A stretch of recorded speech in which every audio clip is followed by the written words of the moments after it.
બોડેલી લાઈવમાં આપનું સ્વાગત છે।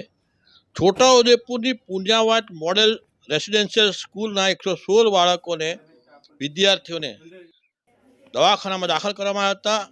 અચાનક જ તેઓને પેટમાં દુખાવો, ઝાડા સહિત તાવની જે તકલીફો વધી ગઈ હતી, જેને લીધે આ મામલો સર્જાયો હતો। અને હવે આજની જે સરકારી યાદી છે, કલેક્ટર કચેરી અને દવાખાના દ્વારા જે જાહેર કરવામાં આવી છે યાદી, એ પ્રમાણે 116 બાળકો પૈકી 45 બાળકો સ્વસ્થ થઈ ગયા છે। આરોગ્ય વિભાગની ટીમ ખડે પગે છે, એ પ્રકારની વાત વહીવટીતંત્ર દ્વારા જણાવવામાં આવી રહી છે। ડિસ્ટ્રિક્ટ હોસ્પિટલ છોટાઉદેપુરમાંથી 20, સામૂહિક આરોગ્ય કેન્દ્ર તેજગઢમાંથી 25 બાળકોને ડિસ્ચાર્જ કરવામાં આવ્યા છે। કુલ 45 બાળકોને જિલ્લા કલેક્ટર અને જિલ્લા વિકાસ અધિકારીએ ડિસ્ટ્રિક્ટ હોસ્પિટલ અને સામૂહિક આરોગ્ય કેન્દ્ર તેજગઢની મુલાકાત લઈ મેડિકલ ટીમને જરૂરી માર્ગદર્શન પૂરું પાડ્યું। પુણ્યમાં રસિત એકલવ્ય મોડેલ સ્કૂલના બાળકોની RBSKની ટીમ દ્વારા આરોગ્ય તપાસણી કરવામાં આવી હતી। વધુ બાળકોમાં બીમારી જણાતા જિલ્લા પંચાયતની આરોગ્ય શાખા દ્વારા તમામ બાળકોનું સ્ક્રીનિંગ કરવામાં આવ્યું।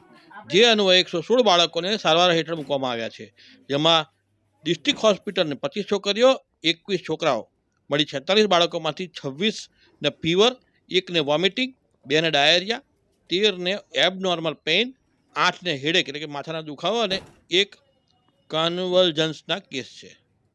તેવી જ રીતે સામૂહિક આરોગ્ય કેન્દ્ર તેજગઢમાં 33 છોકરીઓ અને 12 છોકરાઓ મળી 45 બાળકો સારવાર હેઠળ છે, જે પૈકી 34 ફીવરના, 3 વોમિટિંગ, 3 ડાયરિયા એટલે કે ઝાડા, 7 એબનોર્મલ પેઇન તથા 23 હેડેકના કેસ છે।